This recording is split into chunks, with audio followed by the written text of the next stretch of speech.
of the United States of America, and to the republic for which it stands, one nation, under God, indivisible, with liberty and justice for all.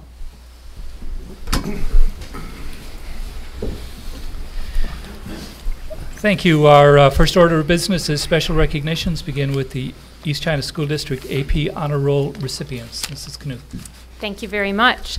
As you can see from the audience here, we have a special poster right underneath Mr. McCartan's name, naming us to the AP Honor Roll. So I'm here tonight to tell you a little bit about that honor, as well as recognize the staff members who had a great deal to do with that honor.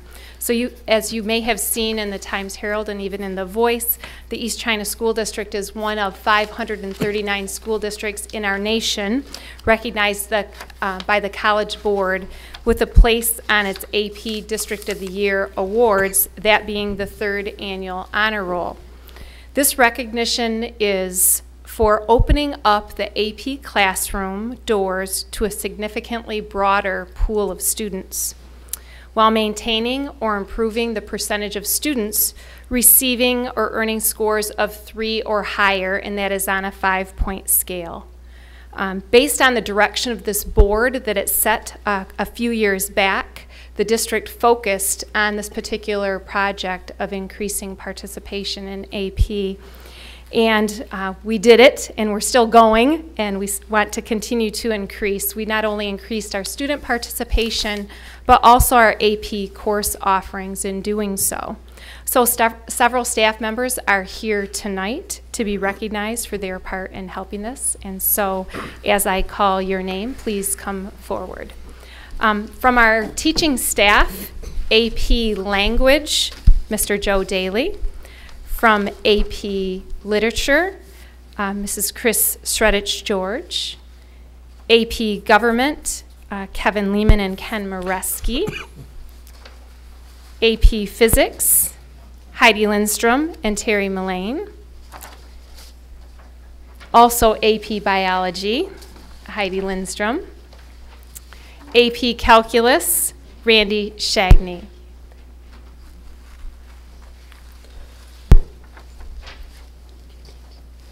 Is Vanessa here? Okay. No. Okay.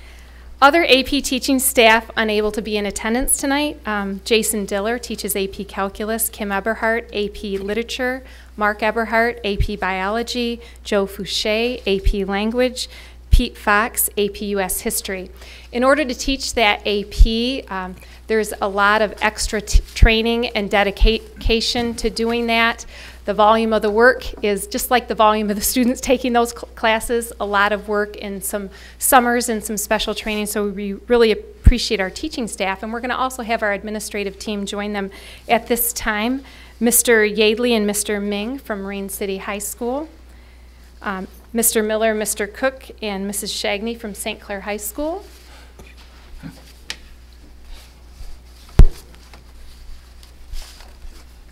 We appreciate their leadership on this as well. Our counselors are not here tonight, but they have a great deal to do with that, counseling students and encouraging them to stretch themselves in their ability. So we want to thank them. And certainly we'd ask Mrs. Tenniswood, our Assistant Superintendent for Instruction, to come forward as well as obviously the head of all of the instruction in this initiative as well. We're very proud and appreciative of the commitment to excellence, not only our students and staff, but also parents in this board made to our AP program. Our increased core offerings, our student participation levels, and our test performance levels have all significantly increased and have provided challenging academic opportunities for our students. We're looking for continued great things to come, and we just really thank you for all the extra effort we know it takes, and congratulations on this honor.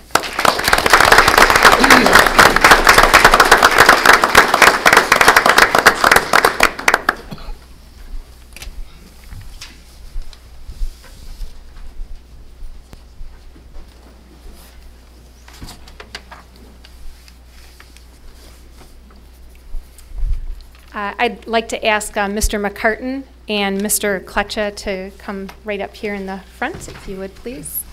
Tonight, we would like to recognize Mr. Kletcha and Mr. McCartan for their many years of service to the East China School District, particularly as Board of Education members. Mr. Kletcha, Board Secretary, has been on the board since 2003. He always asks very thoughtful questions, has a very high level of professionalism, and has added his financial expertise and guidance to our budget process. Mr. Kletcha is a true public servant who's highly involved in several community groups and has been involved in key district initiatives. We're very thankful that he chose to give his time and service to the East China School District for the past 10 years, and we sincerely appreciate your humble leadership that has always placed kids' needs above all else. So thank you, Mr. Kletcha.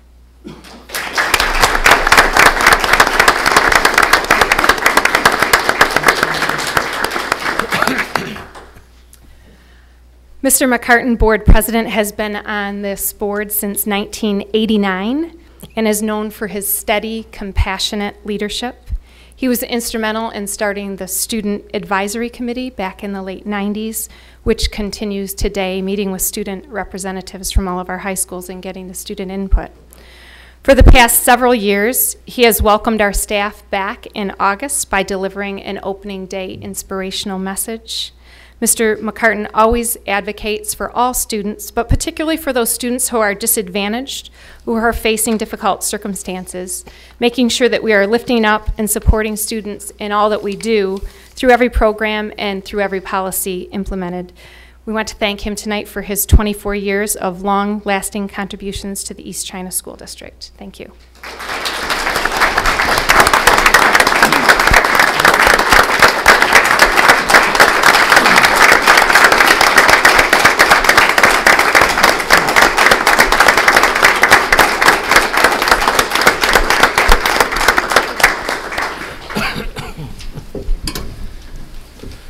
Thank you very much. I suppose those of you who know me would know I couldn't pass up the opportunity to say something.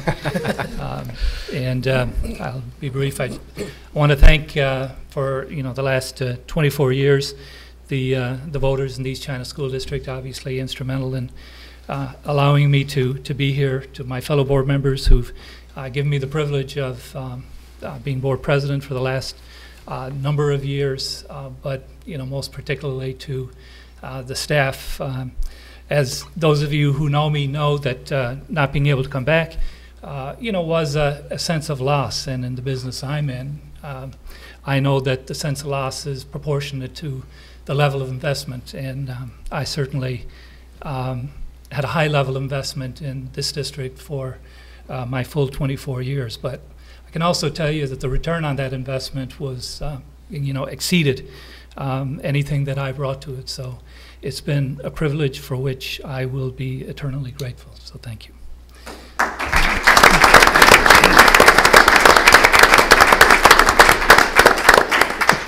Next we have Mrs. Tenniswood to make a special presentation. Good evening. I am very honored this evening to be continuing our celebratory mode, and tonight very honored to be recognizing one of our own, Mrs. Keitha Knuth. Mrs. Knuth was recently honored by her peers as a 2012 Michigan Association of School Personnel Administrators Human Resource Administrator of the Year in the state of Michigan. Mrs. Knuth was selected by the 200+ MASPA members across the state.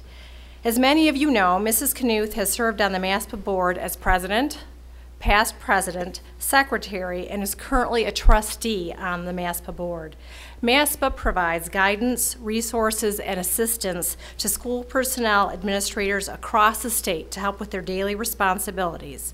We join MASPA in recognizing Mrs. Knuth for her accomplishments, and we are very deeply appreciative of her considerable dedication, leadership, and expertise. Congratulations, Mrs. Knuth.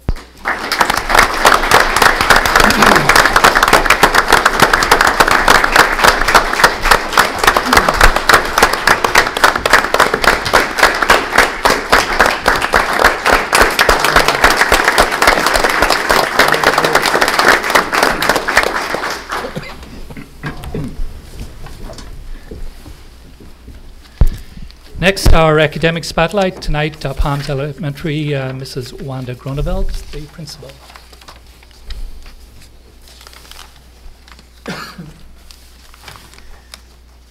Good evening, Board of Education and Mrs. Knuth. It is an honor and pleasure to be here with you this evening. My name is Wanda Grunewald, and I am the principal at Palms Elementary. At my side are Mrs. Patty Allen and Mrs. Irene McGlynn, our PTO president and PTO vice president at Palms. We're going to share information about Palms Elementary Volunteer Orientation Program as our highlight this evening. The information we'll be sharing this evening will include the philosophy, purpose, and goals of the orientation program, as well as the structure of the program. We will also share the reason it is important for volunteers to be in our school setting. So we will begin. The volunteer orientation ties into or aligns to the district mission statement, which states the East China School District will work in partnership with parents, students, and the community to ensure that every child will learn successfully. It also aligns with Palms' mission statement, which states the Palms community is committed to preparing students for their future as global citizens and lifelong learners. What every parent should know. Researchers have found when parents are involved in their children's education at home, they do better in school. And when parents are involved in school, children go farther in school, and the schools they go to are better. The major benefits of parent involvement. The research shows that children are more likely to earn better grades, score higher on tests, pass their classes, attend school regularly. They are more likely to have better social skills, show improved behavior, be more positive in their attitude towards school, and they are more likely to complete homework assignments, graduate, and continue their education.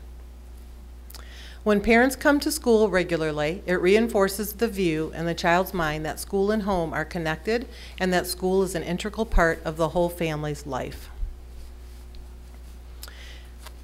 And a quote by James Cash Penney, which speaks very well to what happens in our school.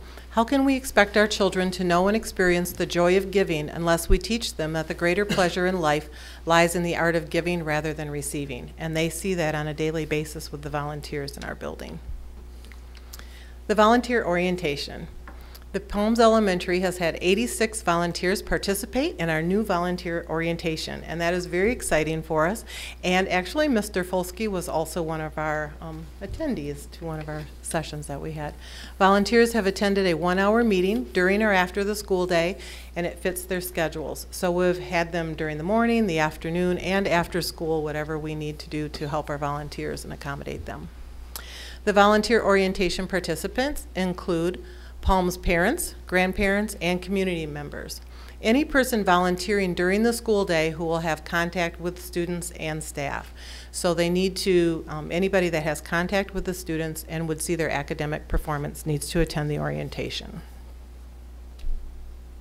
The philosophy of the program is school volunteer programs succeed when teachers and volunteers form an effective cooperative education team and function as co-workers. The purpose of the orientation is to support collaboration between volunteers and the school, as well as help volunteers understand privacy laws and other policies that must be adhered to in a school. The goals of the volunteer program: to increase the quality of education that our students receive, to increase the base of volunteers, which will include community and business members, retired teachers, and those with special skills to enrich and broaden the experiences of students. And we are working very diligently right now to add to our community members. To provide extra needed help to assist staff members and teachers in providing a superior education and to stimulate community support for our students.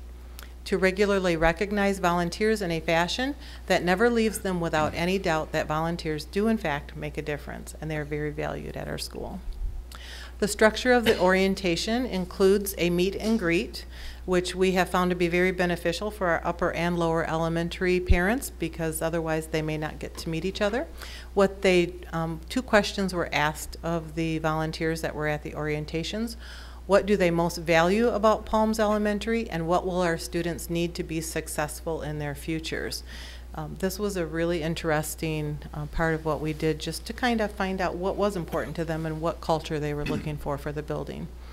We also gave them a volunteer orientation guideline packet that we reviewed, which we'll talk about in a few minutes, and said a thank you, a great big thank you, and also asked for some feedback regarding the orientation. The volunteer guidelines key points that we included were the philosophy, goals, and purpose we just discussed, the school environment, talking about how do we help the school to be positive and how do we have that collaborative relationship with the teachers. Also the confidentiality. We talk at the orientation about how each of our students are snowflakes and they're unique and everyone is different and we need to value that and they're all special. And so we need to remember that we treat them all impartial, but we also make sure that we maintain confidentiality just like we would want our children to be safe. We would want, they would want to do the same. Communication with Palm staff is very important. Talking to teachers about when to talk to teachers and not interrupt them during teaching time so it won't lose that teachable moment for our students. And also the volunteer procedures, how important it is to sign in and sign out when they're in the building. We have a lot of pride in our volunteers at Palms Elementary, and two of our fantastic PTO members, Mrs. Patty Allen and Mrs. Irene McGlynn, have both attended the orientation and will speak to that now.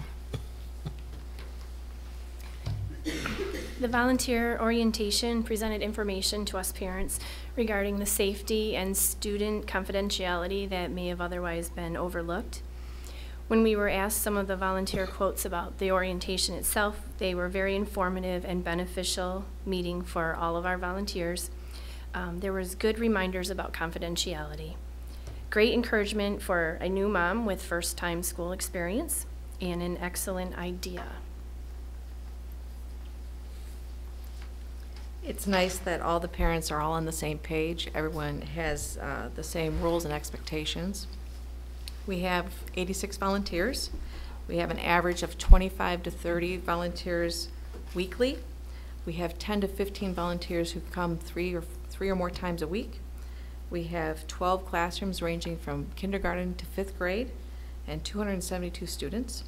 And about 1/3 of our students are represented by parents, grandparents, or Palms community volunteers. And this is a quote that we end actually our orientation with. Volunteers are the only human beings on the face of the earth who reflect this nation's compassion, unselfish caring, patience, and just plain love for one another. And we truly do believe that, and we see that every day when we have people into our building. These are some of the volunteering positions that we have going on at Palms Elementary right now. We just had our holiday shopping last Friday, and that was something I've never quite seen before. We had vendors fill the gym, and the students had an opportunity to shop, and just had a wonderful time. And we had many, many volunteers who were in there helping them shop, as well as wrap their gifts for them. So it went on all day, and it was just a real fun thing to see. So thank you to our volunteers for that. Why would we volunteer? There are 5 reasons to say yes to volunteering at your child's school. Teachers teach more effectively. Children learn better. Children enjoy school more. Children see that you care about them and their education. A parent has opportunities to bond with both child and teacher. And something that I have hanging on my wall that I look at every morning before I come to work, and it's very important. It's a little cliche maybe in the education world, however, we find it to be just a wonderful quote. 100 years from now, it will not matter what kind of house you lived in, what kind of car you drove, what your bank balance was, but what will matter is that you were important in the life of a child. And the soul is healed by being with children. Thank you very much, and if you have any questions, I'm happy to answer those for you. Questions for any of these ladies? You may have said this, and I might have missed it. Is there an is this during school hours or after school or both? Both. We've had in the morning, we've had in the afternoon between lunch and before school is dismissed, and then I've had them go start as late as 5:30 at night. Oh, okay. Thank you. Thank you very much. Okay. You're welcome. Thank you. Thank you for your time. Next, we'll move on to the consent agenda. A motion will be in order to approve the consent agenda, including approval of minutes, payment of bills, financial statement, and schedule of investments. So moved. Been moved by Mr. Kletchuk. Support. by Mr. Beaver. All those in favor signify by saying aye. Aye. Opposed? Motion carries. This time we'll pause and recognize those wishing to address the board. I have 2 green cards, so we will begin with Mrs. Stover.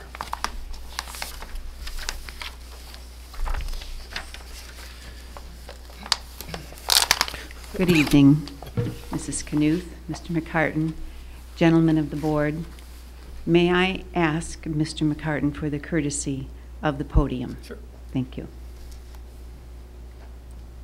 It's my last meeting, so what's anybody going to do? And like Wild Bill Hickok, I like to have my back to the wall. I've come tonight to express appreciation to 3 people who have made such noteworthy contributions to pursuits and to the people who matter greatly to me. I have worked for a number of years with Barb Hammond to ensure accurate and timely collection of property taxes for this school district from my township. Her professional courtesy and expertise has always added to the enjoyment I find in my job. Our after-work collaboration on causes of mutual interest, ranging from fundraising projects to gardening, have only made me more aware of Barb's generous and creative nature. I know our paths will cross again, hopefully in a garden, and as she begins a new chapter of her life, I wish her well and thank her so very much for the pleasure of her company. I would like to thank Mr. Kletcha for his commitment to our school district and his service on the board. Mr. Kletcha, I find you the very embodiment of the axiom, if you want something done, ask a busy man. I have seen you out in our community in parades, at awards ceremonies, at the Marine City Scholarship banquets every year, at the supporters of the East China School District boat cruises every year, and at programs at the Performing Arts Center, fundraisers at hospitals and libraries, and on top of that, I am told that you hold down a rather responsible day job. Oh, that we could bottle your enthusiasm and your resolution to make a difference in this world. Wouldn't that make a nice start for a brand new fundraiser somewhere? I thank you so very much for your service to this board and all the attention that you have showered on us. And Mr. McCartan, I'm going to be as succinct as possible, knowing that there are other people who would have your ear this evening. I will gloss over the multitude of reasons why having you as the spokesman for the East China School Board has made me proud over the years. And I will confine my comments to 2 particular reasons this evening. In a completely rational society, the best of us would aspire to be educators, and the rest of us would endeavor to help them achieve their goals, provide them a stable environment in which to work even in this challenging economy, and articulate encouragement of their efforts at every opportunity. And this you have done. In the years that you have been on this board, you have addressed the East China faculty and support staff in your unique way at the opening of the school year, assuring them of their value and expressing your esteem in a very unique and heartfelt way. Even in the more tumultuous times, your sense of humor and perception have served us well. I have always been mindful of the fact that you too believe that gratitude is the aristocrat of attitudes. And my second reason for feeling proud to have you as a representative is that never, in all the meetings that I have attended and seen you chair, never have I heard you utter an unkind, impatient, or disrespectful remark to the person speaking from this podium. You have withstood our anger, frustration, and fear, giving generous allowance because you have always tried to understand the source of those feelings. And in this, you have always reminded me of Harper Lee's much admired protagonist, Atticus Finch. Atticus believed that it was necessary to slip into another man's skin, to walk a mile in his shoes, to feel his pain and face his fears before you can pass judgment on his actions or his motives. I don't believe I have ever witnessed such admirable understanding and restraint as I have seen in you, Mr. McCartan. Yours is an old soul, Michael, gifted with the wit of Oscar Wilde, the poetry of Yeats, and the humanity of Atticus Finch. And we will not see the likes of you at this table again. I am grateful that I have had the privilege of witnessing your tenure with the East China School District. Sláinte.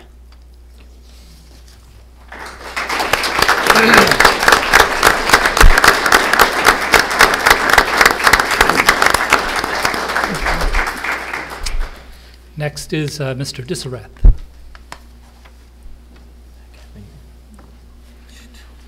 Good evening, everyone. Thank you for providing me the opportunity to speak tonight. Those are incredible words. It's been a great meeting so far. It's just a lot of very positive things and very well-deserved words. But I came tonight. My name is Todd Disla. I have 3 students in the district, and I watched the last board meeting taped on the web, and felt the need at that time to come and address the board regarding the position of the financial director for the district. I knew at that time that a decision was not made to hire a person, but to move it forward to today, and I just wanted to weigh in on that. Some of the points were made at the last meeting about the fact that we have a $40 million budget. We also know that the finances in the school district and from the state of Michigan are constantly changing, and there's a lot to stay on top of in order to manage that. And I just believe it would be irresponsible for the board to leave that position open longer than tonight. So I really hope that the board will make the decision to move forward with that position. I think that ultimately every position or every decision that you make as a board or don't make as a board ultimately affects my children, all of our children in the district, and I really believe that the impact of those decisions will ultimately again impact our students. I'm a school administrator myself. I understand the times that we're in economically. I understand the need to be efficient. I understand the need to downsize. But I also understand that there's a need to be strategic about those decisions and to really think about not just kind of hacking away at a position as it becomes open, but really thinking what are our needs as a district. Looking strategically at how many positions we have in our central office compared to, say, other districts that are like size. How do we compare? Looking at the job responsibilities of each person in our central office, and making a decision based on that data rather than just the opportunity that might arise when somebody leaves. I'd like to also just say I really respect Mrs. Knuth. The board made an outstanding decision when they made her the interim superintendent, and I also congratulations on the recognition. So along with me saying I support her and support her decisions, the entire state has kind of weighed in on her ability to make good decisions. Again, I trust her judgment. I trust her strategic decision making. You put her in a position to do a job, and I really hope that you allow her to do that job, to make that recommendation, and that you accept that recommendation. I think it would be irresponsible to not hire that person today, and I thank you for your time. Thank you, Mr. Disla. That concludes our recognition of persons portion. Move on to reports. Now begin with the superintendent's report. Mrs. Knuth. Thank you, Mr. McCartan. A few highlights going on. A ton of Christmas concerts going on over at our Performing Arts Center during the next week and a half, so I encourage you to go over there. We're very proud of our student performing groups, and they're very excited to be able to be showcased at that facility. Also in the works, with a lot of planning by a lot of people, we have our 4th annual Pink Halo event coming up on Saturday, January 26th, 2013. We do rotate end of the district, and we're at St. Clair High School this year. St. Clair High School and Marine City High School will be playing both boys and girls basketball. It's a long day on a Saturday from about 9 or so in the morning till about that time at night. It is a big fundraiser like you've seen across the nation, sort of that pink out. And the funds go to 2 places. One is the Basketball Coaches Association of Michigan Coaches vs. Cancer Fund. And also we give a significant portion to our local hospital, St. John River District Hospital. And they have been extremely appreciative to add to their infusion room and the supplies in that for our community members who have suffered cancer. Just a final word on the parent-teacher conferences. Since our last board meeting, we had the elementary and middle school parent-teacher conferences. We had a great turnout once again, and it's, as you saw from Mrs. Gruneveld's kind of presentation there, every way we can get our parents involved definitely positively impacts students. The percentage of attendance was around 70% at high school, around 74% at the middle school, and at the elementary it was at 98%. So we want to thank our parents for coming out to conferences and being involved in their child's education. We have a couple of big technology initiatives going on in the district, and one big kickoff tomorrow at our St. Clair County RISA, and that is an initiative called Fuel the Fire for Learning. And the district has put together an innovation team compiled of our teachers and some administrators and technology staff. And that team will make sure that we develop and have a solid framework, plan, model, and prototyping process as we strive to increase our use of technology in more innovative ways to increase our students' learning. So that's going to be an exciting project that we will continue to give updates on. The second technology project is more around infrastructure and our day-to-day operations, and that is our Student Information System, so SIS system. And that system houses all of our student information. We use it to schedule, and when you enroll, you're added on there. It links with our Parent Connect, where parents see all that information. That Zangle system will be changing to a system called Skyward. And it is a countywide system. Zangle was a countywide system. We have volunteered to be the pilot. So we will be starting that pilot in February and early March with the scheduling of our high school students. And so our staff will be the first in the county, along with Yale School District, to receive that training. So not only will our counselors and principals be using that as they develop the master schedules, but our teachers will receive training as well, because all of the grade book attendance and everything that has to do with all of that student information system will be ready to go for the 2013-14 school year. Another really, really exciting opportunity that I hope everyone takes advantage of is the Detroit Symphony Orchestra coming to our Performing Arts Center. It is in partnership with the Marine City Music Festival, who took the initiative to help with us in a joint effort to host the Detroit Symphony Orchestra. It is on Friday, January 11th, 2013 at 8 p.m. There are some tickets left. The last time I checked, it was around 80 or 85 a few days ago, and that facility houses about 630 plus seats. So if you are interested in going, a great opportunity to not have to travel down to Detroit and hear Detroit's finest in that symphony. Lastly, just want to extend my appreciation to our community and its continued support through all of our projects, initiatives, and with our students, and wish all of our students, staff, parents, and community a happy holiday season, a Merry Christmas, and a Happy New Year. Thank you, Mrs. Knuth. Moving on to athletic transportation, we have Mr. Cook and Mr. Main from St. Clair Marine City, respectively. Good evening, Ms. Knuth and members of the board. I'm Jeff Cook. I am the St. Clair High School Assistant Principal and Athletic Director, and standing next to me is Chris Ming. He is the Marine City Assistant Principal and Athletic Director. We're here to give an overview of how we handle athletic transportation in our athletic programming. So, a couple of things that we're going to cover tonight. We're going to look at our transportation options. We're going to look at how we assign our transportation for our student-athlete trips. Give you a little synopsis of the actual transportation program. Then we're going to look at how transportation affects the athletic budget, the considerations we make as a result of that, and then a summary of our athletic transportation.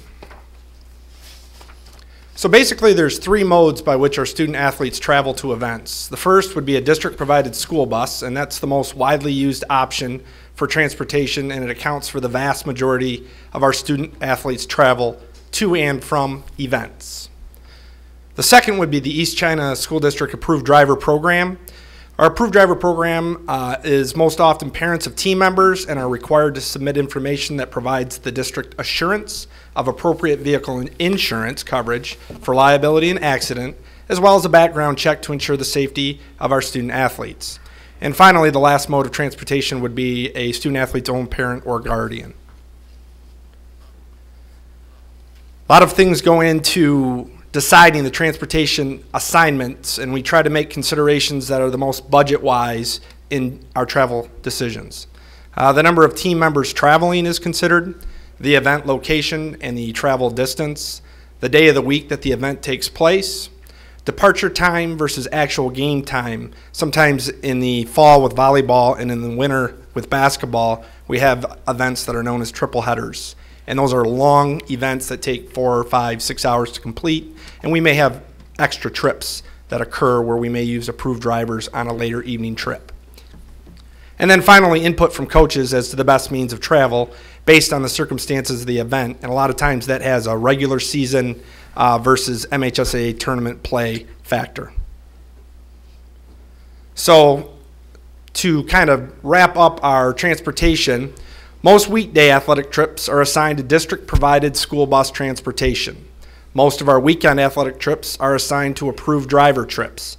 However, weekend transportation via the district-provided school bus does occur in the event that the team is too large to realistically travel via approved drivers, and we usually use a number around 20. So if the team is in excess of 20, we normally would send a bus on a weekend. Otherwise, smaller teams, like our cross-country team that just completed a state championship at St. Clair High School, their entire season they actually travel via approved drivers. They don't use any school bus transportation to and from their events.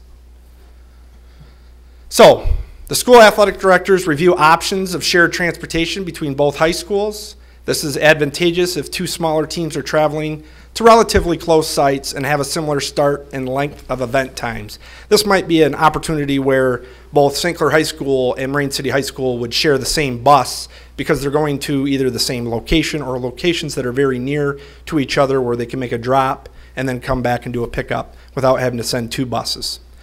Transportation for student athletes to and from events consumes the largest percentage of each school's athletic expenditure budget.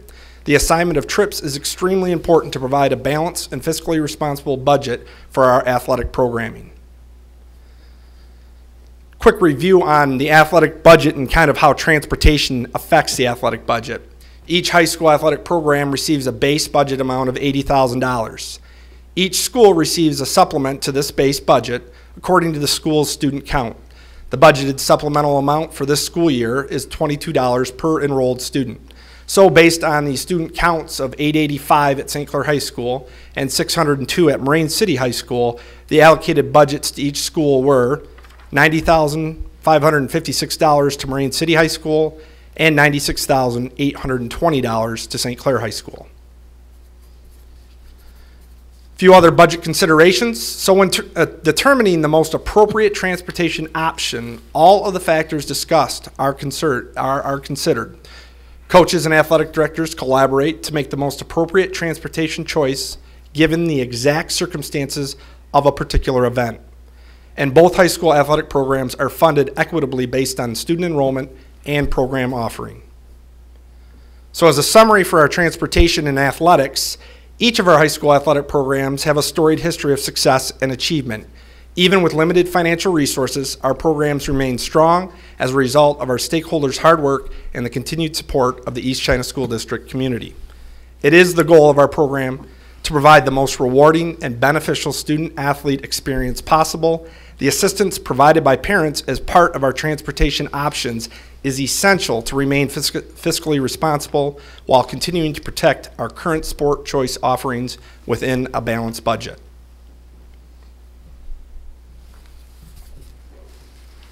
Thank you. Questions for Mr. Cook or Mr. May?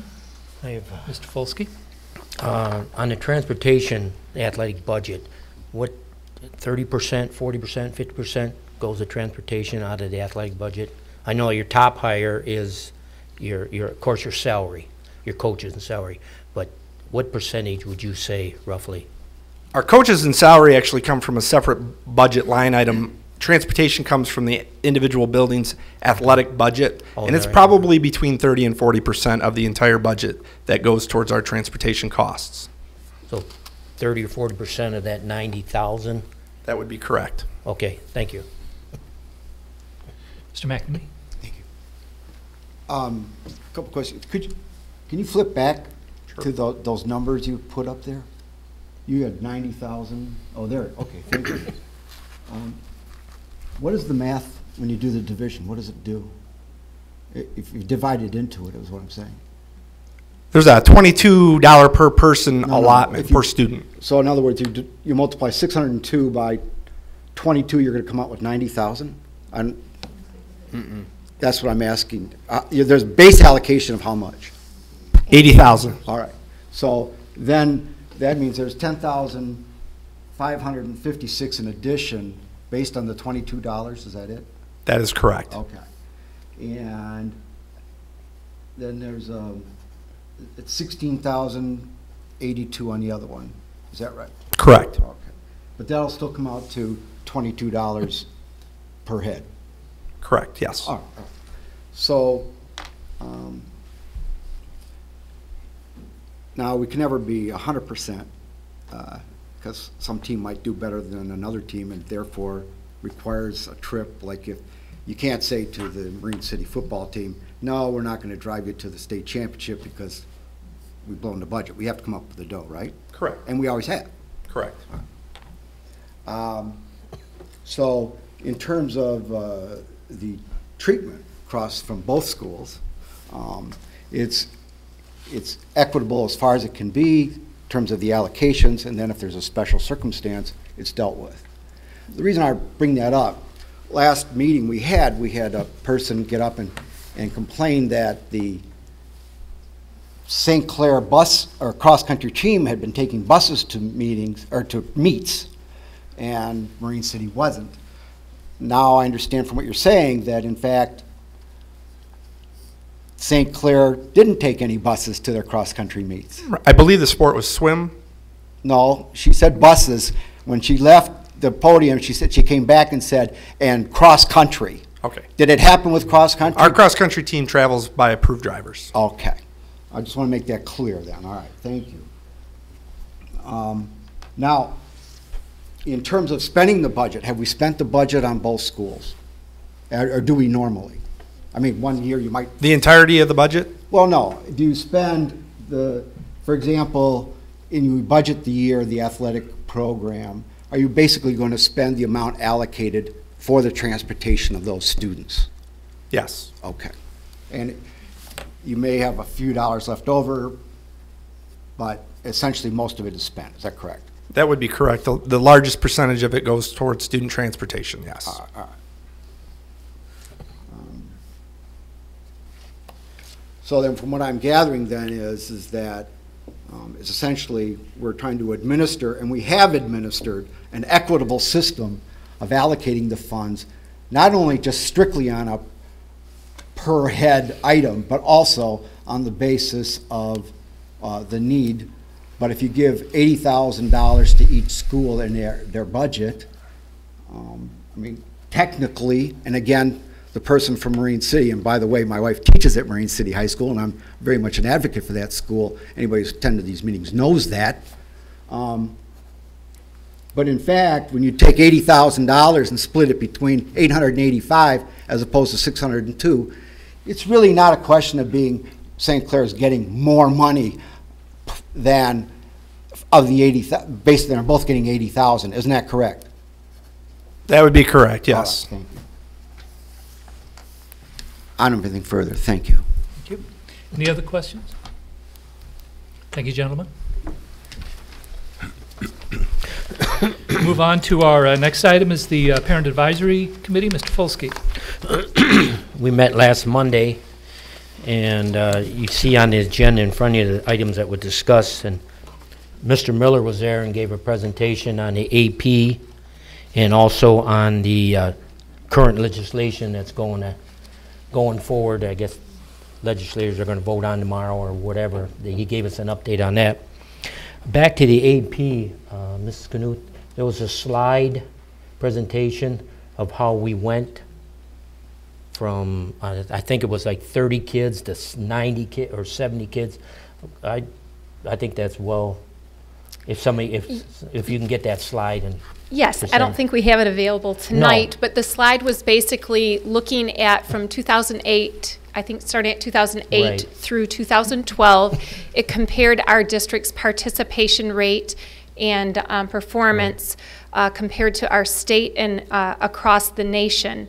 And so early in the 2008, the state and nation were in the 60 percentile range. We were in the 30 percentile range and went up into the 50. And then the last couple of years, we were near or at or above around 60, 61, 62%, right comparable. And that increase is one of the factors in receiving this recognition. yeah, but that was a perfect slide. It showed how you presented to the parent advisory. There was 22 parents there advisory, and there was every school was representative. Any further questions? Questions, Mr. Polsky?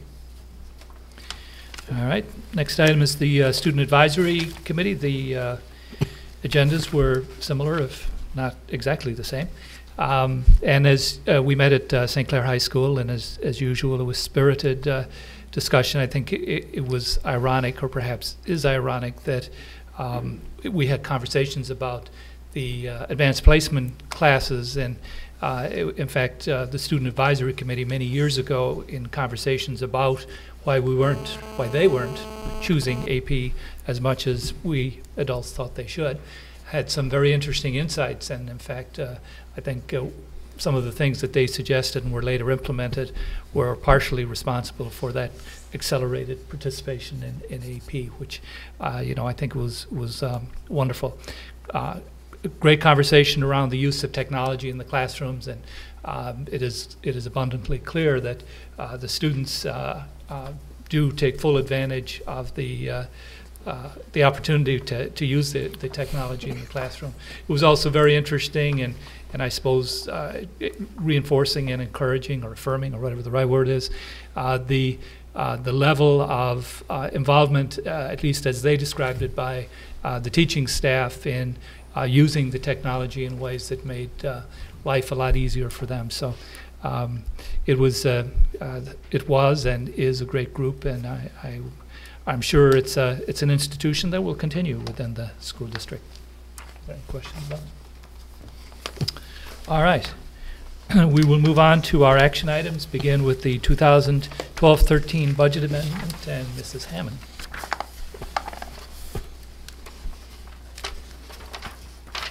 Good evening. Every year in December, we come to you with the proposed revised budget for the general fund. And as you know, in this budget revision, what we try to do is place staff in their appropriate budget line area, and also amend the original budget for any other known items of revenue and expense, and on the revenue side, including the updated student count based on the October count. So if you'll take a look at page 18 of your board packet, that gives you the summary of the budget and compares it to the original budget, and you can see that we've adjusted the revenue by approximately $250,000, and those adjustments, like I said, really go around the actual student count in October. We've also adjusted for the known amounts for various state grants, including at-risk, vocational education, the best practices grant, and our performance funding. In addition, on the federal line, you'll see that we've adjusted for federal Medicaid funding. And then finally, the other revised amount on the revenue side in the other line is for the overhead allocation to the cafeteria fund from the general fund. And that allocation has been reduced based on some recent guidance from the Michigan Department of Education. So overall, revenue adjustment, approximately $250,000. Then if you look at the expenditure line, you'll notice that we have a similar reduction in expenditures of approximately $200,000. And these adjustments generally are related to, again, putting staff members in their current lines or budget lines. In addition, we've adjusted the retirement contribution rate to 25.36%, as we've been advised by the state of Michigan. Grant expenditures on various lines in the budget have been adjusted to match the revenue. So to the extent that we had a revenue adjustment on a grant, we also would then obviously adjust the corresponding expenditure. And so again, that total reduction in expenditures is approximately $200,000. As you can see that overall our projected deficit has been adjusted by $57,000. And if you look on page 25, where we have the summary of the fund balance, you'll see that the projected total fund balance that we're looking at for June of 2013 is just under $4.5 million, $4,495,000. So that's the general fund budget adjustment. Generally, we don't come to you with an adjustment on the food service or cafeteria fund at this time, but due to the fact that we had to change the overhead allocation on the general fund side, that caused a change in the cafeteria fund as well. So in your packet, you also have a revised budget for the cafeteria fund. And you can see that the expense on the cafeteria fund side has been reduced to correspond with the reduction in revenue for overhead on the general fund side. And those are the changes. Any questions? Questions, Mrs. Hammond? Mr. Kletcher? Barb, that leaves our fund balance percentage approximately what? It's about 12%. I think it's laid out there. It still gives us about just under, I think it's under 900,000. Page 25. Yeah, it's 12.28%. So 900,000 in unassigned and about $4 million in assigned or reserved. Gotcha. Thanks. Mm-hmm. Mr. McNamee? Ms. Hammond, the best practices for accounting, et cetera, would indicate that we are in excess. In other words, we have a little more than, we have 12%, and I think their minimum is 10%. Is that correct? So the current board policy is 10%. Yeah. The recommendation back in the day was in the neighborhood of 15%. I'd say the recommendation now is more in the 12% neighborhood.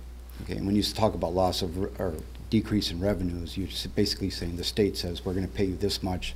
We make a budget based on that, and then the state then says, well, we're not going to pay you that much after all. Isn't that essentially what we're saying? Sometimes that's what happens, yes. Well, it's happened fairly often. It has happened fairly often lately. Yes, thank you. Other Mr. President? I just want to thank you for your time to the school district and for what you kept all the books in order and everything. I appreciate your time. Thank And you. Happy retirement. Thank you very much. All right, then, a motion will be in order to adopt the 2012-13 general fund budget as amended. So moved. It's been moved by Mr. Bewer, Support. by Mr. McNamee. All in favor signify, I'm Mr. sorry, McCartan. questions? I wanted to see if we could postpone it until the next meeting when the new board is on.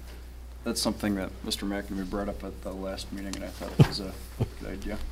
All right, I suppose a motion would be in order to table if that's what you're suggesting at this point. Yes. So there's a motion on the floor to table. Is there a second? Hearing none, the motion fails. Now a vote is appropriate on the budget. All those in favor signify by saying aye. Aye. Opposed? Aye. Motion carries. Mr. Richley voting in the negative. Next item is the storage area network server bid approval. Mr. Headley. Mr. Headley, first time in a long time up here. Good evening, everybody, Mrs. Knuth and members of the board. As you're aware, a portion of the proceeds of our last bond issue approved by our voters had some dedicated monies to the purchases of installation and purchases of technology. Our district technology bond committee, comprised of our teachers and administrators, prioritized a list of various technology projects. Tonight, I'm briefly going to talk about one of those projects. A new storage area network, or SAN, and servers are needed to accommodate the district's increasing use of technology. The servers that we currently have that need to be replaced are between 8 and 10 years old. And the new storage area and server equipment will provide specific or sufficient storage space for all our existing and some future digital files. We posted a request for proposal. We received 8 qualified bids, which we were pretty excited for. They gave us a variety of options to review. But after reviewing all the bids, the best solution for the district in regards to efficiency management, cost effectiveness, capacity, and future expansion is the solution proposed by High Tech System Service. High Tech is a local company that we've used in the past. We have a great relationship with them, and they have a great reputation in the community. The price quoted is just over our budgeted amount. Funds will come from our 2009 bond issue. So tonight we recommend that the board approve and award the storage area network and servers to High Tech System Service in the amount of $85,445. Is there any questions? Questions for Mr. Headley? Mr. Richley? Since this is over budget, there's been times before when we were under budget. Is there an amount that we have that is set aside that can cover the extra 5,000? We do have we have set aside a contingency to cover this, and we are aware that this was a little bit over budget, but really this is a tremendous solution by them. So, okay. Yep, it's covered. Mr. McCartney?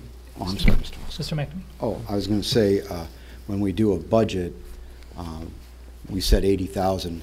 We basically, we don't know what this is really going to cost. We have to estimate it, and we don't sit down with these people from these various companies and say, okay, what's this going to cost? We estimate it, and then within a certain amount of reason, you try to make the best decision with that guideline of 80,000, which is an estimate, to make your recommendation. Is that correct? That is correct. Okay, thank you.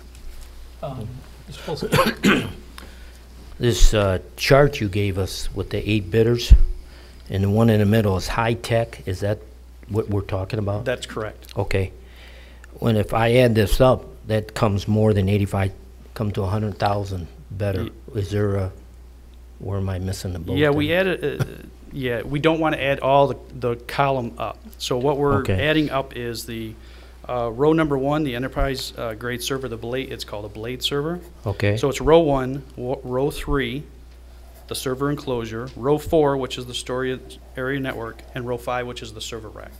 So what you'd want to not add up is row 2, the enterprise. And then that's where you come And up that's to it, 85. that's the 85,000. Okay, thank you. Yep.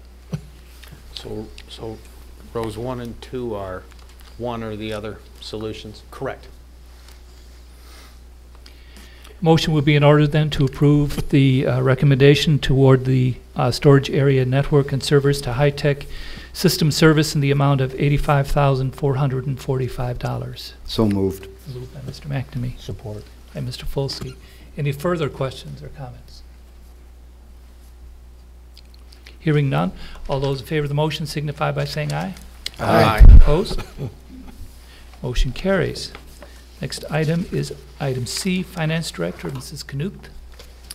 So as you are aware, the Executive Director for Finance position came available early this fall when Barb announced her retirement.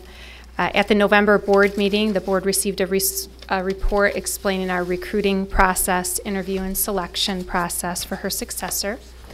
Following that meeting, I did make some revisions to the contract provisions as attached. And as I said at that meeting, Ms. Austin is currently our Director of Fiscal Services. She's been that for nearly 8 years.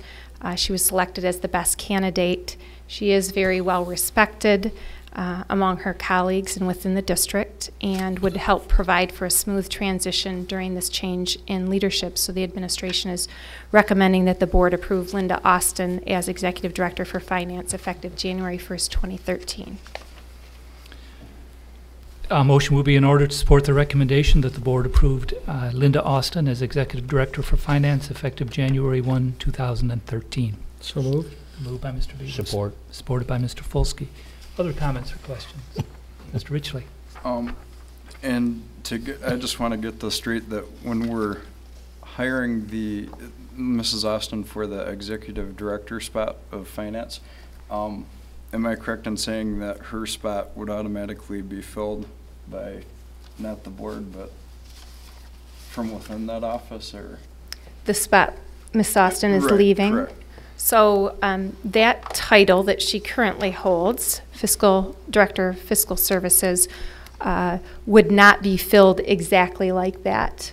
We were planning on, I don't know a better word, to restructure it a less expensive type of position that still was able to get the job done, and restructure that office. We currently have an accountant and then this position who are the support to the Executive Director. So we would make this position more equal with that. Is there a number, like cost savings or a ballpark, or? Approximately $15,000 approximately. Okay, and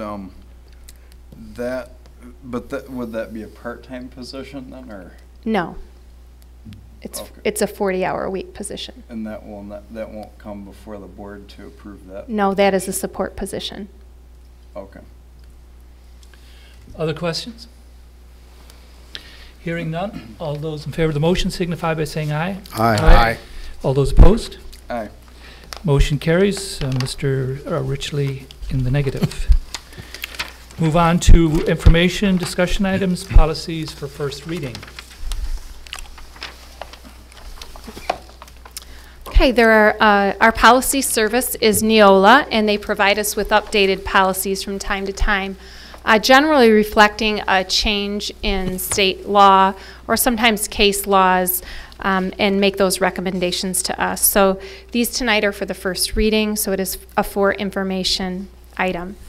The first one is bylaw 0151. And this is being revised in order to reschedule how our organizational meeting, when that would occur. And this really is a result of the school board elections moving to November. And so it is revised by Public Act 233 of 2011. So this revision really reflects the current state of the law. Moving on to 3 policies that are not necessarily in the order here, but they all have to do with the same thing, and that's 2260, which is the next one in your book, skipping over for a moment 2271 and adding 3122 and 4122. All 3 of these are the guidance under the U.S. Department of Education and generally under the Office of Civil Rights. And it's basically taking all of our non-discrimination and equal access to education opportunities and put them under the verbiage of protected classes. And these are used when, reviewing any discrimination type cases. And so this makes that language common in all 3 of those policies. Moving back now to 2271, which is the post-secondary dual enrollment option. This has been revised to reflect the changes required by Public Act 131, 132, 133, and 134, which basically expanded the enrollment eligibility of students to participate in dual enrollment to include 9th grade through 12th grade students for those who meet those options. So this revision of 2271 reflects the current state of the law. If you move on to 6110, which is the grant funds, which is an updated policy, it has been revised as a result of federal audit inquiries across the nation, and it is intended to provide some fiscal and administrative guidance for a broader range of grant funds. Policy 6146, which is the post-issuance compliance for tax-exempt and tax-advantage obligations. This is a new policy that is recommended by Neola. It includes the statements, as you can see, of the goals of the district with respect to compliance with the Internal Revenue Code, the Treasury regulations, and the rule as applicable to obligations. Policy 8321 is the Criminal Justice Information Security, and those of you who've been around for a while know that in 2006, a school safety legislation was passed whereby all school employees had to go through a criminal background check, both through the Michigan State Police and the FBI. This new policy is in response to our Michigan State Police starting to do audits of public employers about how secure they keep that information, basically who's handling it, the rules about handling that. And so this policy helps ensure that these records are held securely and handled properly.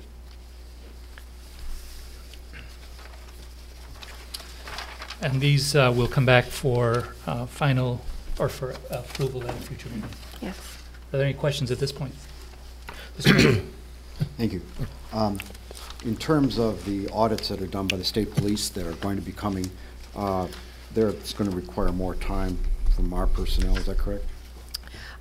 Whenever they do audits in any area, it usually takes some preparation during that. Well, yeah, you don't just say there they are. Right, you no. have to go prepare the records. Exactly. They require that. Okay. Correct. Yeah.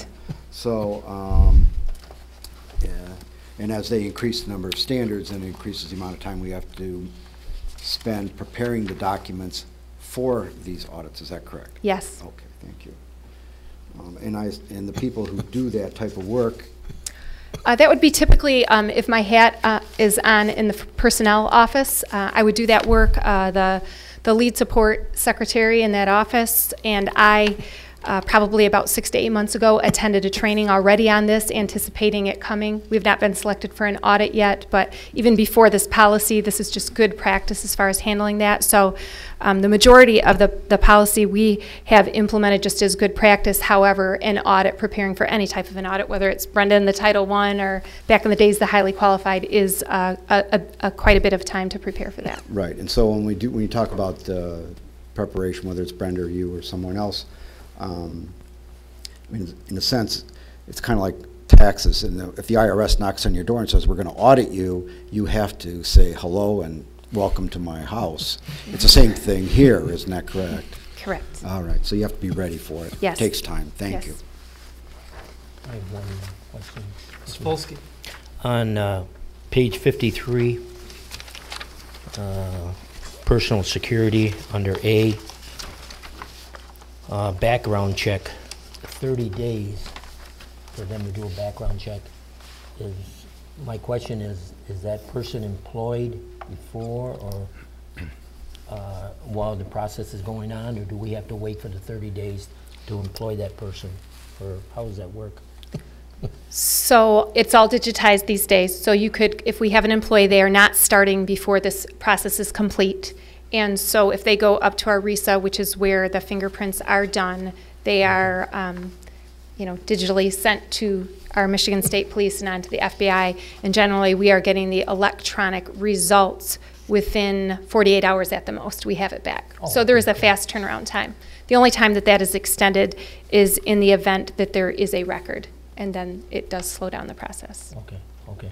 Thank you. Other questions? The last item of discussion is the board calendar, and you can see it takes us through December of 2013. As my final act, I'm sure I speak for Mr. Pledge and welcome Mrs. Murphy and Mrs. Frank to the school board starting in January. And with nothing properly to come before us, we stand adjourned. Thank you.